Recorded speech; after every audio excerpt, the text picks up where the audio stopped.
العميل مش بيشتري وقتك، العميل بيشتري نتيجه. واحده من اخطر الجمل اللي بتخرب عليك التسعير بتاعك. انا ببيع الجلسه بتاعتي ب $50، ببيع الجلسه بتاعتي ب 300 جنيه، ببيع الجلسه بتاعتي ب 50 ريال، ب 100 ريال، ايا كان العمله، بس ستيل الجلسه بيبقى ليها سعر قليل في مقابل القيمه اللي انت بتقدمها. فدي اكتر جمله انت بتخرب بيها التسعير بتاعك. طب ليه؟ لانك بتخلي العميل يقارن وقتك بالفلوس اللي هو هيدفعها في المقابل، مش بيقارن نتيجه الجلسه، مش بيقارن نتيجه شغلك بالقيمه اللي هيحصل عليها في مقابل الفلوس اللي هيدفعها لك في الجلسه. العميل مش بيقول لنفسه ايه ده، هو انا هقعد معاه ساعه؟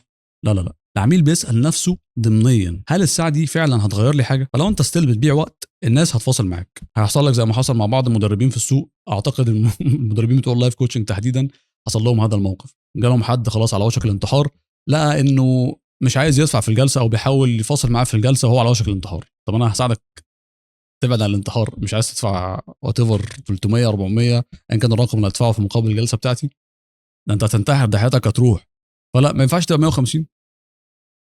هيومن سايكولوجي، العميل مش متخيل ايه اللي هيحصل في الجلسه في الساعه دي عشان يوصل للنتيجه اللي انت عايز توريها له فعلا. لكن انت الوحيد اللي فاهم قيمه الجلسه، وانت الوحيد اللي هتعرف توجهه لده. مفيش عيب طبعا، مفيش اي عيب ولا ادنى غلط انك تبيع جلسه، بس الغلط انك تسعر الجلسه دي في مقابل وقت. فانت لو بتبيع وقت، ارجع اقول لك الناس هتفاصل، لكن لو بتبيع اوتكم، لو بتبيع قيمه، الناس هتدفع على طول، هتقول لك امتى ابدا معاك.